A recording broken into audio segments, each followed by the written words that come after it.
Joining us now to discuss whether Secretary Kerry can in fact get the job done is John Gizzi, Newsmax White House Correspondent and Chief Political Columnist, and a man very generous with his time today, staying with us to continue the discussion, Harvard Law Professor and Newsmax blogger, noted defense attorney Alan Dershowitz. Yesterday on this program, gentlemen, Congressman Jeff Miller, Chairman of the Veterans Affairs Committee, a member of the House Intelligence Committee, spoke about John Kerry's job performance as Secretary of State, and here's what he had to say. I was shocked that they put him in the job in the first place. It's time for him to go. Hillary Clinton didn't do anything but rack up a bunch of miles. Secretary Kerry has done less than she did.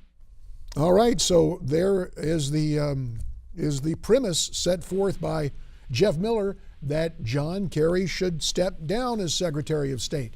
Alan Dershowitz, can the case be made for a Kerry resignation? I don't think so. I've known John Kerry since he graduated from law school when he was a lawyer and then a district attorney and then ran for lieutenant governor. He's been a friend of mine for many years. He's a strong supporter of Israel. Look, I think he made a mistake here.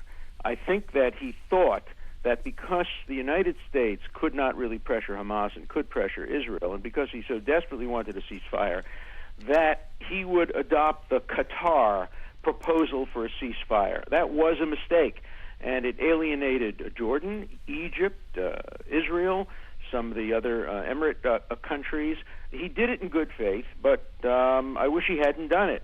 Qatar has become the real villain of this thing. You know, Qatar is in a conspiracy with Hamas. It provides them with safe haven for their terrorist leaders. It provides them with money. It may even provide them with weapons and ammunition. It is providing material support to a designated terrorist organization, which is a crime under American law. And, you know, you have to deal with the devil sometimes, and Qatar has become the devil. But I think he made a mistake. But I think he's making good faith efforts to do this. The Israelis, I tell you, because I had dinner recently with Prime Minister Netanyahu, they still have faith in Kerry. I think many think that he made this mistake, but they know he's well-intentioned. So I think the case for having him resign is not a strong one. Let's turn to John Gizzi. John, I don't believe this administration is in the habit of taking advice from congressional Republicans, but Jeff Miller saying it's time for Secretary Kerry to go, when you combine that with Ted Cruz, do you expect other leading Republicans to ask for Mr. Kerry's resignation? No, I don't, J.D., and I must say John Kerry gave up a very prominent perch on the Senate Foreign Relations Committee, certainly, to then be in the executive where he could be fired at any time by the president. Remember something, Alan Dershowitz has known him a long time. I have followed John Kerry's career since his first race for Congress in 1972, which he lost to a Republican named Paul Cronin. When I sat with him at a Christian Science Monitor press breakfast and brought this up, I don't think he wanted to relive that race too much. But the fact is that very much like Cordell Hull under FDR, Ed Muskie under Jimmy Carter, he's giving up a lot for a grueling, thankless job. And he will be working for a president whose nomination he supported over Hillary Clinton at a key point. Add up the political factors, who John Kerry is and who Barack Obama is. I say he's there on January 20th, 2017. Well, John, we'll start with you, and then Alan, I'd like to get your take on this. We know when we hear a guy like Jeff Miller or Ted Cruz, who's also called for Kerry to step down, who do they think might be waiting in the wings that could step in and do a better job than Kerry? And is there anybody on the bench? Well, I know a lot of people who would do a better job, in my view, but they're all Republicans, and they'd need a Republican president to appoint them. The fact is that there just is nobody else on the horizon. The worst-kept secret among the White House press corps is that President Obama wanted to appoint Susan Rice, his UN ambassador, to be Secretary of State. He has a close relationship with her, not unlike that of George W. Condoleezza Rice, or for that matter, George H.W. Bush to James Baker. They're close. They're confidants.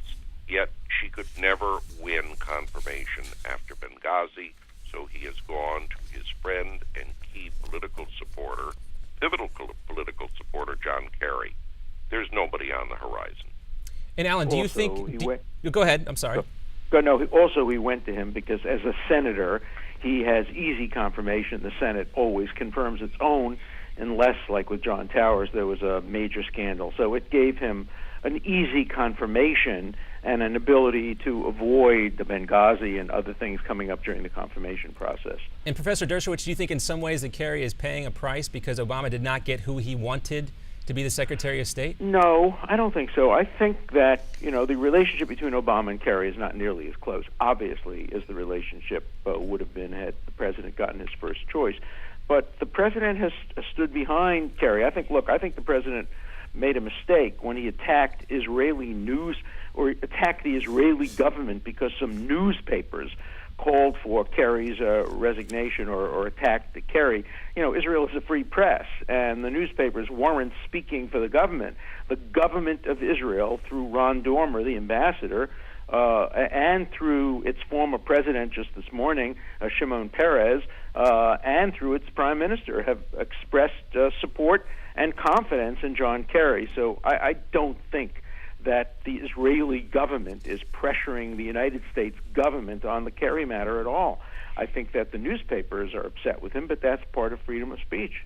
Alan, this may sound counterintuitive, but whatever criticism Secretary Kerry has met in the Israeli press, we're getting some buzz out of some of the Arab countries, articles appearing that some Arab nations really are siding with Israel over Hamas. In a kind of backhanded way, does Mr. Kerry's position thus far actually strengthen his hand as this plays out with these other Arab nations? Well, that's where his mistake was.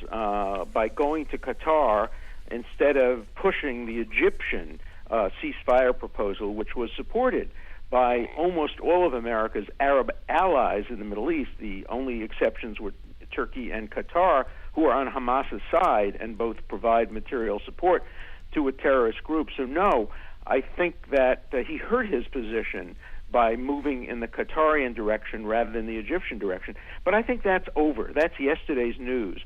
Now I think the movement is toward a humanitarian ceasefire, which has to be conditioned on the tunnels being shut down, either by Israel or by the international community. And I think that's going to happen. I think that we're going to find the tunnel shut down within a week or so, and then probably Israel will unilaterally cease fire and respond only to rocket attacks from Hamas.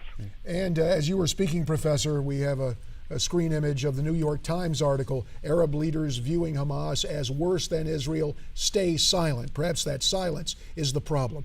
But it's also a virtue in some ways, because in previous times they attacked Israel. Now they're remaining silent because they're kind of happy that Israel is giving Hamas a hard time.